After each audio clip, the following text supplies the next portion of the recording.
I want to lecture today on the subject, the 21 irrefutable laws of leadership. The book I wrote, the 21 irrefutable laws of leadership, is a book to help you really become a better leader. And the way that we become a better leader is by learning the laws. In fact, in the book, I talk about the fact that if you follow the laws, people will follow you. There's an inference that if you don't follow the laws, people won't follow you. Leadership is my love, leadership is my life, leadership is my passion. And I suppose that the proverb writer in the Message in the Old Testament says it maybe better than I could ever say it, and in your notes are these words: when the country is in chaos, everybody has a plan to fix it, but it takes a leader of real understanding to straighten things out. So let's talk about it. Let's talk about these laws. Let's talk about the subject of leadership.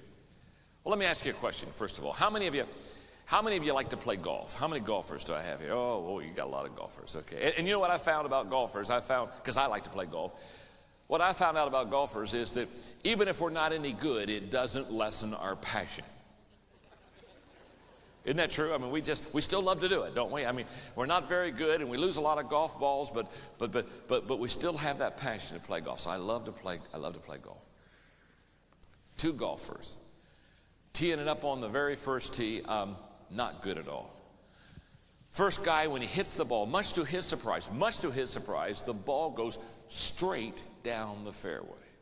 Now he's excited. He's ecstatic.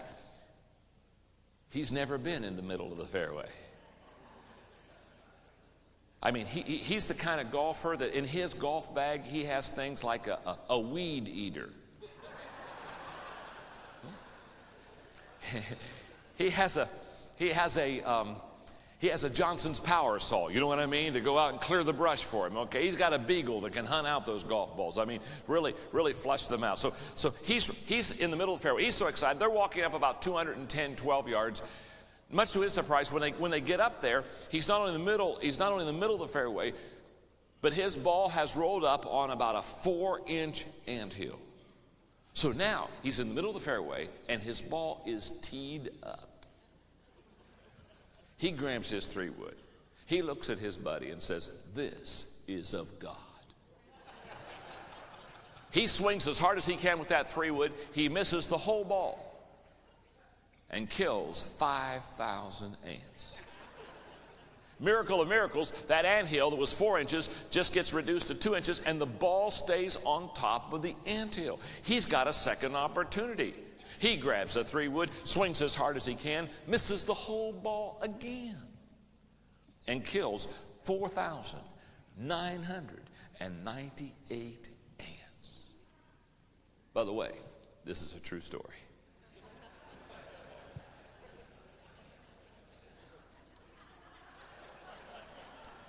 Two ants are left. One ant looks at the other and says, "I don't know about you, but if we're going to survive, we had better get on the ball."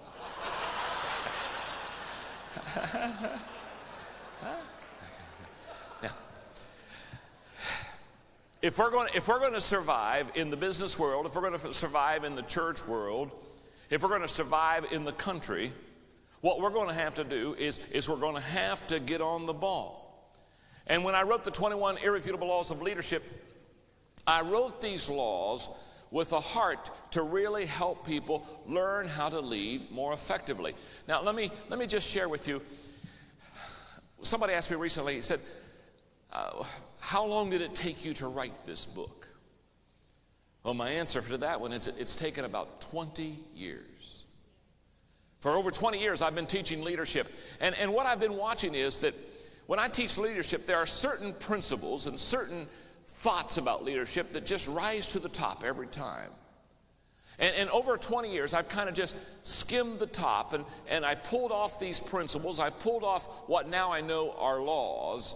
And I've kind of set them aside. And I've said to myself, if you're going to learn how to lead, you really got to get this under your belt. And after a period of 20 years plus of teaching leadership, what I found is that there are just certain laws that you can go to the bank on. And so what I did is, in forming the book and in writing the book and thinking through how can I best teach leadership, I would sit down with other good leaders and I would say, okay, talk to me for a moment. And I would throw out one of the laws and I'd say, do you think that's a law? Do you think that's a law that you can either make it or be broken off of it? I mean, is this a do or die type of a situation? And I bounced it off of other people for quite some time. And it was so much fun recently to give birth to this book. Because as I teach you these laws, you know what I know you're going to find out? You're going to write down these laws. You're going to listen to these laws. You're going to learn these laws. And they're going to speak to your heart. And you're going to say, whoa, this will make a difference in my leadership. Now, there was a series of qualifying thoughts and tests that I kind of put these laws through, a kind of a grid to make sure that they were the laws that I really needed to teach that would make a difference in your life. And in your notebook, I would like to walk you through 4 of those qualifying tests. How did these laws really become laws? Number 1, these 21 laws are not based on culture, gender, or age. What I mean by that is very simple. The 21 laws that I'm going to teach you not only would work here, but they would work in another culture. They would work in another country. The reason I know that is I've taught these laws in other countries.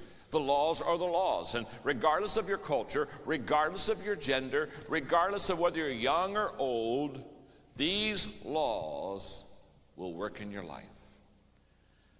The second thing I want you to note about qualifying these laws was that the laws, they relate and apply to all communities. What I mean by that is they relate to the business community, they relate to the academic community, they relate to the government community, they relate to the religious community. In fact, in this auditorium here, we have people from the business world, we have people from the church world, we have people from the academic world, we have people from the government world, we have all kinds here. And what's wonderful about these laws, no matter what world you live in right now, no matter what your job, no matter what your occupation, no matter what kind of business or profession you have, these laws will work. Number 3, these laws are recognized by other leaders as leadership laws. As I shared with you just a moment ago, I kind of tested them. I would talk to leaders and say, what do you think? And I would get their input. And number 4, the 21 laws that we're going to learn, these laws stand the test of time. In other words, they're not going to go out. This is not a kind of a faddish type of a deal. In other words, 10 years from now, these laws will not be kind of outdated. In fact, if you would go back last century, the 21 laws I'm teaching absolutely would have worked in the last century. They're going to work as we are now getting ready to go into the 21st century. These laws stand the test of time. Now, let me give you 3 observations about the 21 laws. Number 1, these laws can be learned. Now, I love teaching the 21 laws because they can be learned. In other words, as we get together in these next few hours, I talk to you and I teach you these laws. The reason I'm so excited is because every one of you can learn these laws. Now, the reason I know that is because for over 20 years, I've lived these laws, I've taught these laws, and I have raised up hundreds and hundreds and hundreds and hundreds of leaders. I could put a name behind every law. In other words, as I teach the law, I could say, I taught Joe that, I taught Stacy that. In other words, these laws are transferable. Now, there are some that are more easily transferred than others. I'm not saying that they're all the same as far as being easily taught. There are some that will be harder for you. There will be some that will be very easy for you. In fact, when I give some of them to you, you'll say, oh, I've already got that one down. And there will be others you'll say, oh, man, I don't know if I'll ever get that one down. For some, it's going to be quick. For some, it's going to be slow. But all 21 laws can be taught. Now, one of the 21 laws is the most difficult to teach, is a law that I'll teach you a little later called the law of intuition. It's a tough law to teach, but I've taught it. There's a way that a person can have what I would call informed intuition until they can even be good in that area. but all 21 laws can be taught. So what excites me about teaching here for these next few hours with you is the fact that I'm going to give you something that you can truly learn. In fact, I want you to look at your neighbor right now and tell your neighbor, even you can learn these laws. Go ahead and tell them that, huh?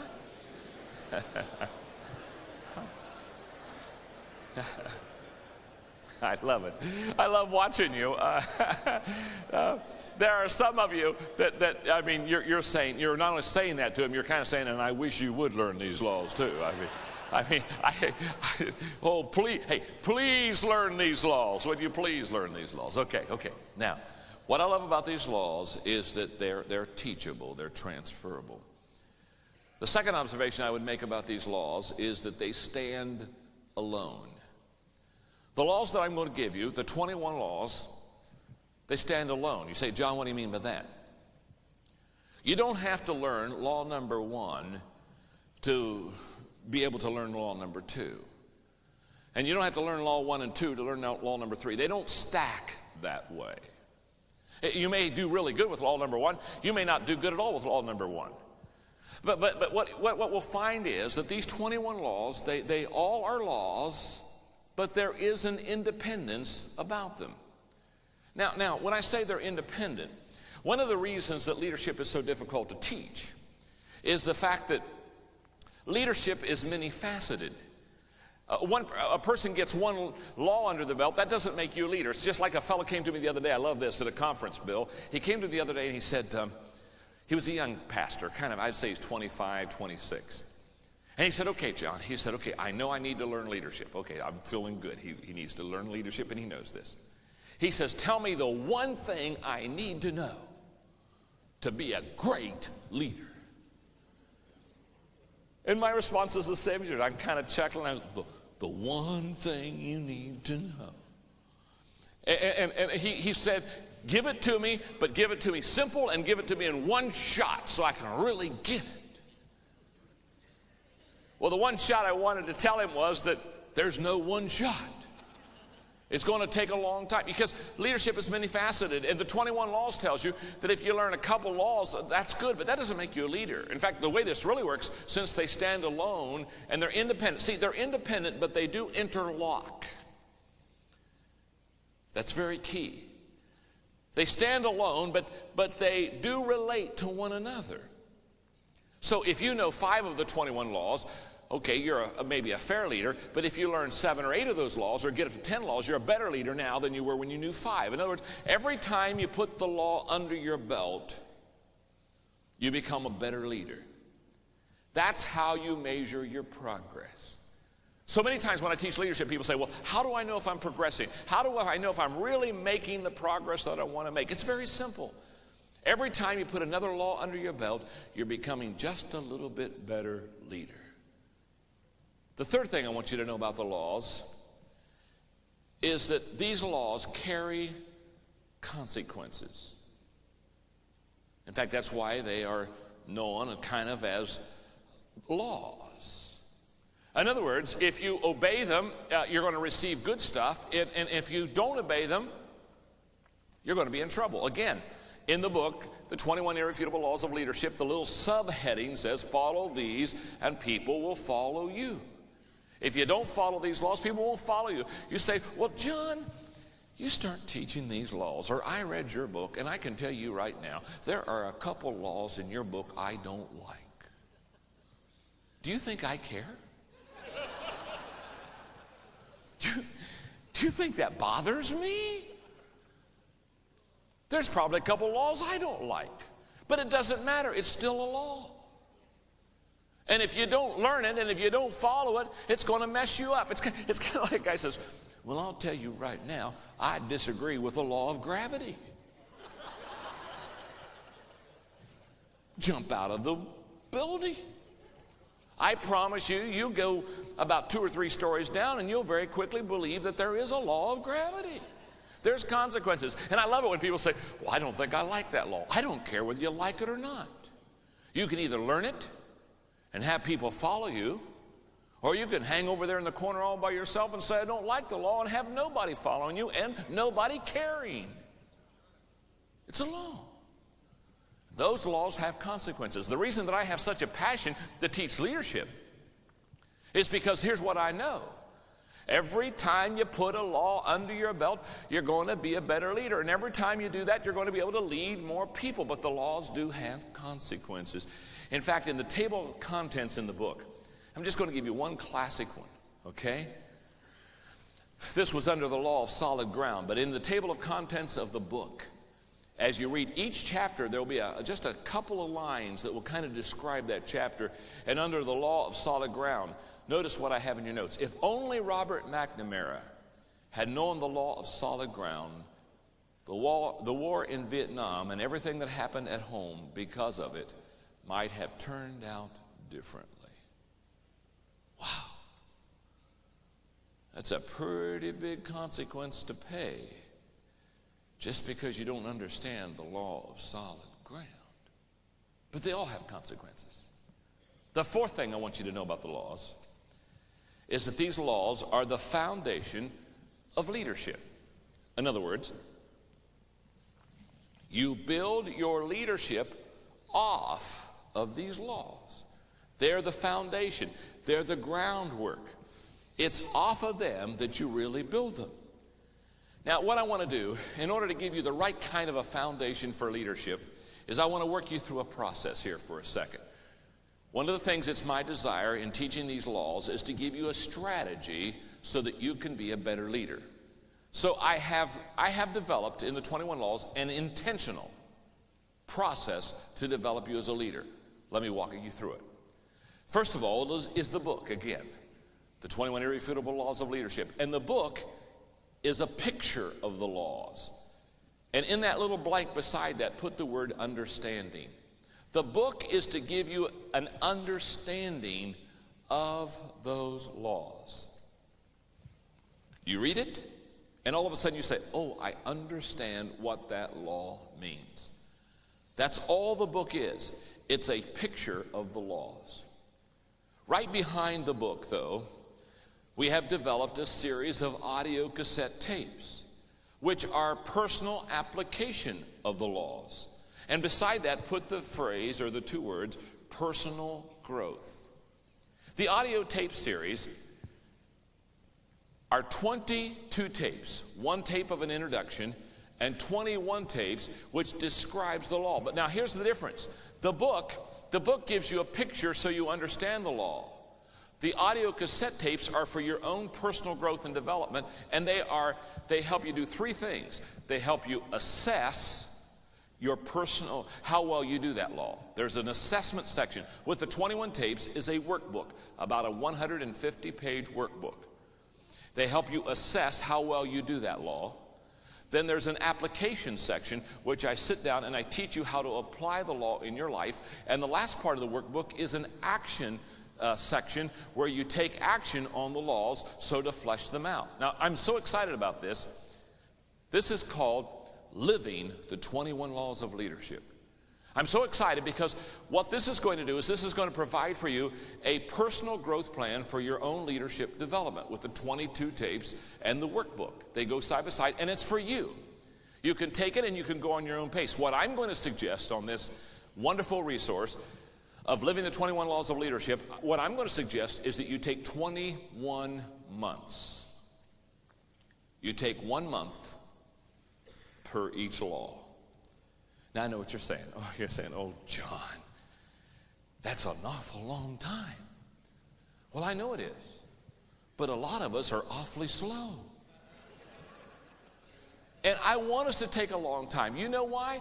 A subject like leadership is so important, we want to get it done well. We don't want to take shortcuts. Does that make sense? You really want to put it under your belt. Now, you don't have to take 21 months. You may say, I want to do 2 tapes a month. That's your business. But what I love about the Living the Laws resource section is that it has the workbook and it has the 21 tapes. Then there's one other process here, and that is the videotapes. And this helps your organization apply these laws. And let me tell you what that is. Beside that, put leadership training. What I mean by that is these laws are on video so that you can take them back to your business or to your church. And you can have a leadership weekend, or you can, if you want to, take each law for 21 weeks and show each law, because they last about 25 minutes each. And you can show the law and people can see it. What I would do is this. I would put the 21 Irrefutable Laws book into every one of my leaders' hands. Then I would show them the video so that it would further enhance their understanding of the laws. And then I would put them all on the Living the Law's Personal Growth Application Plan. What would happen in your church? What would happen in your business if we would put together that kind of process and that kind of strategy? I was on the plane recently, and I was going from the United States to Australia. It was just a few months ago. I was doing a conference in Australia. In fact, I was doing 2 conferences. There was a lady right beside me. Her name was Colette Bottomfoot, and she was in charge of leadership training for EDS in the Pacific Rim. And she was a very pleasant lady, and we're just talking a little bit on the plane, and after a while she wanted to know what I did, and so I began to share with her kind of my background and what I did, and that I taught leadership. And as soon as I told her I taught leadership, her eyes kind of began to sparkle, and she kind of sat up in the plane, and she said, "Talk to me for a moment." She said, "How do you teach leadership?" And so I began to share with her a little bit, and I walked her through this process that I walked you through. That if you're going to learn how to be a leader, it takes a long time. And if you're going to learn to be a leader, you have to have a strategy to really put leadership under your belt. So I told her, I said, I've written this book, the 21 Irrefutable Laws of Leadership, to help people with understanding, and then we're going to do these individual cassette tapes for personal application so that a person can literally keep it with them for the next year to year and a half, 2 years probably, to really put those laws under the belt. And then we're going to do a video series called Learning the Laws of Leadership so that you can show them to your business. Now, when I'm teaching her and talking to her about all this stuff, she's taking notes. She said, "Okay, I want your address." She said, "I want to get this stuff." And then she said, "Because my greatest challenge as a leader is teaching leadership to other people." I knew exactly what she meant. What she was really saying to me is, "John, leadership has a tendency to be mystical. Leadership has a tendency to, you try to put your arms around it, and it's kind of elusive." And she said, "I'm just looking for tangible ways to not only grow myself as a leader, but I'm learning for tangible ways to grow other people as leaders also." We are beginning today, in your life and in my life, a process that will truly make a difference. If what I have already said, you have not only been taking notes, but in your mind and your heart, you're settling in on some of these issues, I promise you, your life is about to be changed. Because, listen carefully, we want to raise up men and women who are great Christian leaders. That's our goal. That's my goal. And it's going to take some time. And what we have got to quit doing, we have got to quit trying to microwave leaders. We've got to quit trying to grab a leader and put him in a microwave and push a couple buttons, and a minute and a half later or bring them out and say, "Whoo, I got one." We've got to quit microwaving leaders. And we need to start crock-potting leaders. We want to put them in the crock pot. We don't want to let them simmer. We want to let them marinate. Because we know that's the way to develop leaders. I have never known anything great or anyone great that did it quickly. Does this make sense? So let's dive in. And let's study, learn, and grow as a leader as we study the 21 laws of leadership.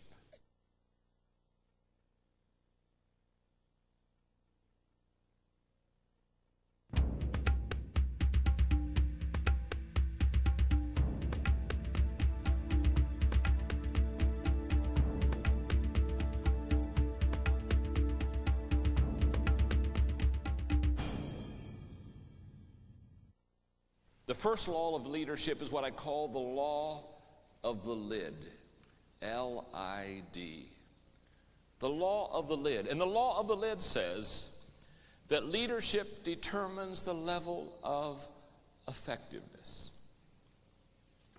The law of the lid basically says that our leadership level determines our organization's level. That our leadership level determines our church's size. In other words, our leadership is a lid. And that lid keeps everything under it from going any higher. This is an incredible law. In fact, the reason I put it first is not because it's the most important law. Remember, all the laws stand alone. The reason that I put it first is not because it's most important. I put it first because this is where I get the passion to learn to be a leader. This law gives me passion. And let me explain to you why. Here's the way this works. If this hand represents my ability to lead, and this hand represents my organization, my church, my business, my company, whatever. But this is how well John Maxwell leads. If this hand represents my leadership, this hand represents my organization. Here's what I know today about my church or my business. If this is how well I lead, my organization, my church will always stay underneath the lid of my leadership. My leadership determines the size of my company. My leadership determines the size of my church. It's the lid. It keeps us from growing. It keeps us from reaching our potential. Our leadership lid is what we are today. Nothing more, nothing less. In the history of mankind, you have never seen an organization grow beyond the lid of the leadership that's in it. An organization doesn't keep growing and the leadership stays the same. Leadership determines the size of the organization. So if from a 1 to a 10, my leadership is a 4, then my church, my youth group, my company, whatever, if my leadership is a 4, then my congregation size-wise is a 3. And can I tell you something? If I'm a 4 as a leader, my church isn't going to be a 7 and an 8 and a 9. You don't have 4 leaders leading 7 organizations. Just doesn't happen. So you say, oh, John, now I see why you're so passionate about this. In other words, my leadership will determine the size of my organization. That's it. Now, here's the good news. What I love about the 21 laws of leadership is the 21 laws of leadership can be taught. You can learn the laws. So here you are. Let's say you're here as a leader. And so therefore, here's my organization. And I start learning these laws, and I put another law under my belt, and I grow a little bit more. And then I put another law under my belt, and I grow a little bit more. And I put another leadership law under my belt, and I grow a little bit more. And I put another leadership law under my belt, and I grow a little bit more. Now what am I doing? I'm growing as a leader. Now, what happens when I grow as a leader? The moment I grow as a leader, my organization gets to grow too. In fact, a growing organization is the result and reflection of a growing leader. That's why I don't need to come to your church. I don't need to come to your business. All I need to do is grow you, because you're leaders in this room. If I can grow you, I can grow your church. I'm in the growing people business. I'm not in the growing church business, although I want to see them grow. I'm not in the growing business. I'm in the growing people business, because if I can grow you, because you're the lid, let's get that lid up. Does this make sense? Somebody asked me the other day, they said, John, what do you do? Now, my wife asks me that all the time too. John, what do you do? Well, it's kind of hard to describe what I do. I mean, it takes a long while. So basically I said, well, I write and I teach. Basically, that's what I do. I'm kind of a motivational teacher. I write and I teach. But they said, well, what do you do? And then all of a sudden it hit me. And it hit me probably because I've been working on this law. All of a sudden it hit me, Bill. I'll tell you what I am. I'm a lid lifter. That's what I do. I walk through people's lives and I lift lids. I take people like my buddy Bill and I say, Bill, let's lift the lid a little bit, huh? You're a young man. Yes, he is. Let's lift the lid. And his wife's vouching for that. Okay. I said, let's lift the lid on you. And I go over and say, hey, come on. Israel, let's lift the lid. Let's get you up another level. Let's put some laws under your belt. All I do is, I just lift lids and let people out of boxes. It's kind of a wonderful job. It adds value to people. And the law of the lid is such an important law because what that law tells you and what that law tells me is that whatever our leadership ability is at this moment, that's going to be the size of our organization. That's why I put the chart in your notes. Do you see the chart? On the left-hand side, we have success without leadership. Now look at that. Let's say you're really committed and dedicated to success, and so you just get up to almost you're up there above an 8. You're about an 8.5 on the scale of 10 in success dedication. But as a leader, you're only a 1. Now look at the very small shade of effectiveness that you're going to have. But let's say you learn to lead. Let's say you keep the same work dedication, you put in the same hours, you do everything the same, but let's say you just start learning to lead. Look what happens when you start going up to the scale and you get to about a 6.5. All of a sudden, look how much more effective. You've multiplied your effectiveness. Why? Because you have learned how to lead. The proverb writer was right. Look what he said in Proverbs 29. When good people run things, everyone is glad. But when the ruler is bad, everyone groans. Boy, isn't that the truth? Haven't we groaned before? Wow. In the Old Testament, when Israel had a good king, what did they do? They prospered. When Israel had a bad king, what did they do? Right down the tubes they went. When I lived in San Diego, I had a friend by the name of Don Stevenson who was kind of a mentor to me. I would meet with him every couple of months, and we'd have a couple of hour lunch, which basically he would eat the food, and I would ask the questions. And so I'd have my legal pad there, and he was a very successful businessman. He was the president of Global Hospitality. Okay. Now, Global Hospitality was a company that bought out other resorts, basically, that were going bankrupt. For example, they bought out La Costa. When La Costa was going down, what they do is they kind of took over, they would take over a resort that was not making it, and they would turn it around and then make a profit with it and sell it. That's basically what they did. They bought resorts that were going down. And so Don Stevenson, a wonderful friend, a wonderful Christian, was kind of mentoring me through this whole process.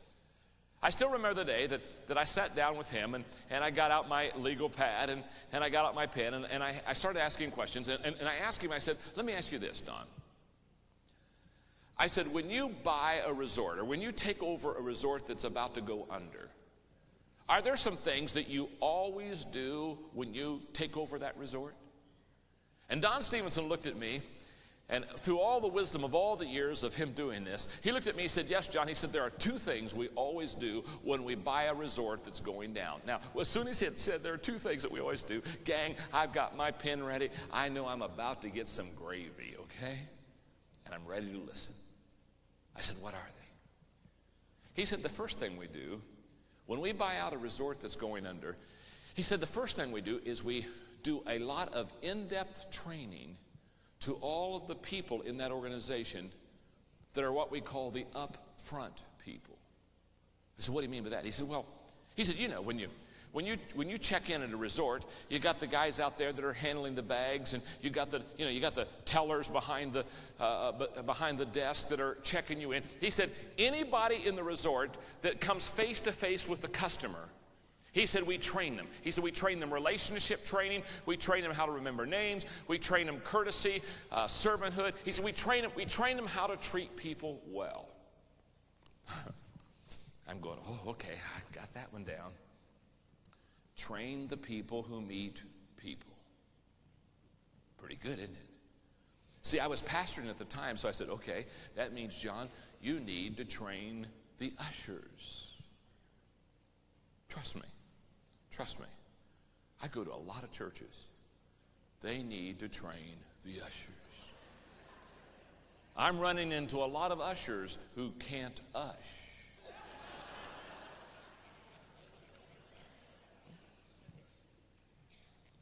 Are you getting the picture? Train the upfront people. Okay. I said, what's the second thing, Don? What's the second thing that you always do when you buy out a company that's going under? And he looked at me and he said, we always fire the president. I said, excuse me, Don, excuse me. Did I hear you say that you always fire the president? He said, yeah. He said, we always fire the president. In fact, he was saying that so matter-of-factly. He's still eating his food. Yeah, we always fire the president. Okay. I said, do you always fire him? He said, yeah. He said, we always fire him. I said, you don't go see him first and sit down and put a fire in the fireplace and hold hands and sing Kumbaya? No, he said, we don't do any of that stuff. We just fire him. You fire him? He said, we fire him. And he could tell I was struggling over that whole issue. And he said, John, listen to me. He said, if he would have been any good as a leader, the company wouldn't have been in the shape that it was in. He said, the very fact that the company is going down the tubes tells me we got the wrong leader. Hello? Anybody home?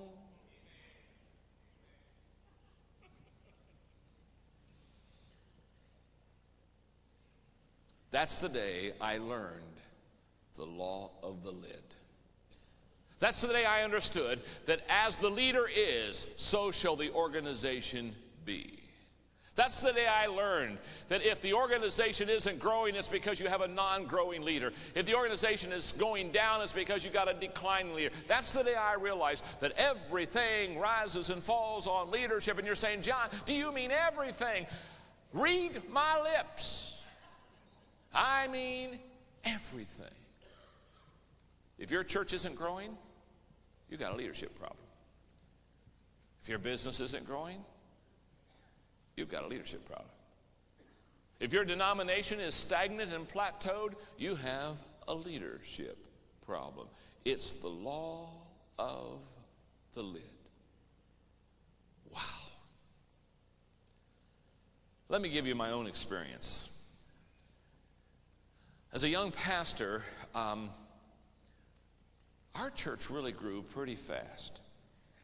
In fact, when I was about 25 or 26, we had a church of 1,000. And so people were coming to me and they're saying, John, how do you grow this church? Well, I didn't know how you'd grow the church. You have to understand, I grew up in a leader's home. I had a lot of leadership training just basically by almost osmosis. And so therefore I was doing a lot of things right, but I didn't know how to really do them. I was just doing them right. And so when people started asking me how the church was growing, I started getting embarrassed because I couldn't tell them. In fact, I just said, this is getting ridiculous. I said, I'm going to figure out how this church is growing. I remember one day I told my assistant, I said, don't let anybody see me. I'm going to block the whole day. I got my legal pad out, and I wrote down everything I thought that was adding to the growth of the church. And at the end of the day, I had written out 88 things. I looked at that and I said, wow. I don't think I can do a lesson on the 88 keys to church growth. There's something kind of discouraging about that title, don't you think? You know, if a guy gets up and says, I'm going to talk to you about the 88 keys to church growth, you can't say, well, Mabel, this is going to be a long lesson today. So I tried to reduce it and bring it down. And finally I thought, you know why my church is growing? It's because I work hard. So I went around doing conferences, and I would tell all these pastors to work hard. I had this whole message on laziness. And I just kicked it an awful lot. I mean, I just said, come on, you guys, quit being so lazy, get up early, work late, ho, ho, ho. And then you know what happened? I saw these wonderful people who really did work hard. In fact, some of them who worked harder than me, and their church wasn't growing at all. And I thought, uh-oh, that's not how the church is growing. It's not the early bird getting the worm stuff. So then I said, okay, since I'm in the ministry and it's a church, I got to get spiritual here. So then I started saying, I know what you got to do. If you really want to grow a church, you got to get godly and spirit-filled. If you can get spirit-filled, you can really grow a church. So I had all these people coming down to get spirit-filled. You know what I'm saying? And they're praying and crying and asking God. And man, I'm praying, I'm feeling real good. I'm saying, wonderful. I said, good, okay. Now I got them spirit-filled. And you know what? I found out they went back to their church, and it still didn't grow. That's when I realized that there's not a relationship. Don't get mad at me now. There's not a relationship between godliness and growth. Some of the most godly people I know in the world can't grow weeds. Are they going to heaven? Yep. They love God? Yep. Can they grow anything? Nope. And then I discovered it. In 1977, I discovered it. What I discovered is that everything rises and falls on leadership. That if you know how to lead, you can grow an organization. And if you don't know how to lead, you can be sincere, you can work hard, and you still can't grow the organization. I've seen it happen so many times. A non-leader leaves a church, and a leader goes into it, and it starts growing. A non-leader leaves a business and a leader goes into it and the business starts growing. Everything rises and falls on leadership. It's called the law of the lid. So we've got to ask ourselves some questions. In fact, in this workbook, I have designed some questions for us to ask. Let's look at them. What is the lid number on my leadership? From a 1 to a 10, 1 being poor and 10 being perfect. What kind of a number would you put on your leadership head today? You see, there are some of you in the room that you're a 2 or a 3. There are some of you that are 9 or 10. And I don't care what the number is today, because here's the good news. No matter what the number is today, you can grow as a leader. So the good news is, wherever you are, you want to begin to move up a notch or 2. But what is the number on your leadership? And then the second question, this is to keep you honest.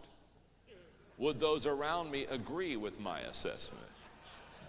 Oh, that is nasty, isn't it? Isn't it nasty to have a question like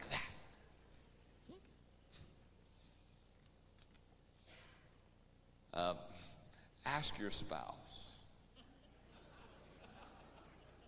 Well, maybe you shouldn't ask your spouse. Wait a couple of days until you're psychologically and emotionally strong. Then ask your spouse. Ask the people around you. What number would you put on my head as far as a leader? I love the story of you've heard the story, haven't you, about the pastor who one Sunday morning, he preached a great message. Oh, I mean, he really hit it. Hit the ball out of the park.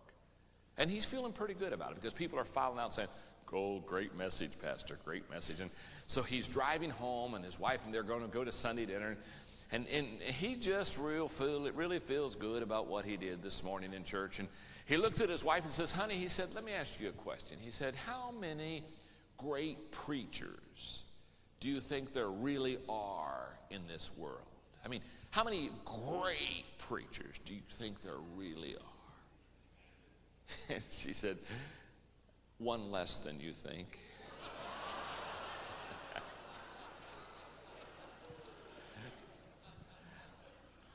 Ask the people around you, how good of a leader am I? Come on, talk to me. What am I from a 1 to a 10?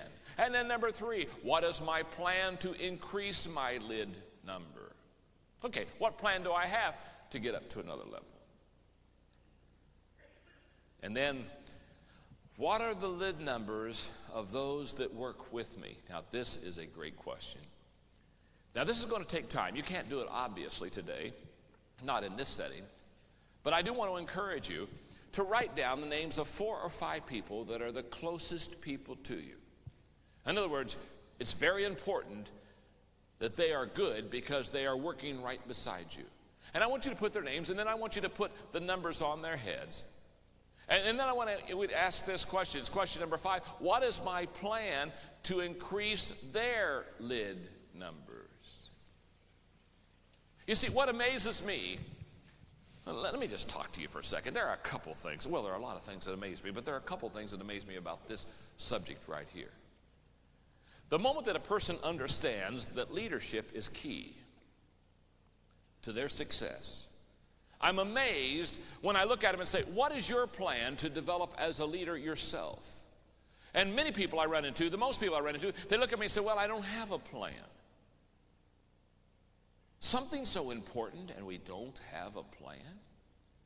And then I'll ask them, do you believe those closest to you are going to determine the level of your success? They'll say, we sure do. Then I say, okay, then what's your plan to develop them? What's your plan to encourage them to grow as a leader? I mean, what are you doing to help them to go to another level? And they'll again look at me and say, John, what do you mean? Now, don't get discouraged, because I'm going to give you a plan before this conference is over. Because here's what I know. When you learn to grow yourself and when you learn to grow others, it's that day that your life will be incredibly, unbelievably changed. I received a letter the other day. I think I'll take a moment and read it. It's from a pastor up in Grand Rapids, and he said, I wanted to make sure that I told you that one law in particular has changed my life the most, and that's the law of the lid. He said, I heard you talk about it for the first time in Anderson, Indiana in 1993. He said, that's the day I understood that my leadership would determine my success. And then he goes on and says, John, that's the day I decided to become a leader. That's what I'm hoping for you. I wasn't going to do this, but I got a letter just the other day, too, from a fellow by the name of Dr. Gary Ashley. And Gary is talking to me, and he's talking about leadership and his development as a person. And he said that he came to a conference of ours. And he said, when I left the conference, he said, I had a whole new perspective of leadership. And he said a few months later, he said, God moved me to a new church. And it was a church about half the size of the one that I left. And it had been dead in the water for a number of years. But he said, I knew it was God's will. He said in 1992, the average worship attendance was 200 people. Now, okay, you get the picture. That's in 1992. Average worship attendance is 200 people. He said last Sunday, 1,034 people attended our 2 worship services. In 1992, our church's income was $414,000. He said last year our income was past $1.5 million. He said on Easter, we're going to rent our city's convention hall, and we are expecting 1,800 people to be present. Now, this is what I live for right here. I want to lift the lid in your life. Let me ask you a question. This is kind of an IQ test. How many of you, if you're in the business world, would like to grow your business? How many of you, if you're in the church world, would like to grow your church? How many of you, if you're in the academic world, would like to be a better leader? Just raise your hand. How many of you would like to grow? Would you raise your hand? Ooh. I believe that. And the good news is we're going to learn to take the lid and go higher. Now, at the end of each one of these laws, you're going to find a resource section. I'll have 4 or 5 things that will help you really learn the law that you have just learned. And the reason I have that is some of them you're going to be strong in, some of them you're going to be weak in. For example, the 5 levels of leadership is a 2-hour video kit that will help you understand the 5 levels of leadership in every organization. Then there's a Maximum Impact Club tape called Leadership Limitations. Another one in the Enjoy Life Club called Lifting People to a Higher Level. And then my book that I wrote a few years ago, Developing the Leader Within You. Resources to help take you to a new level.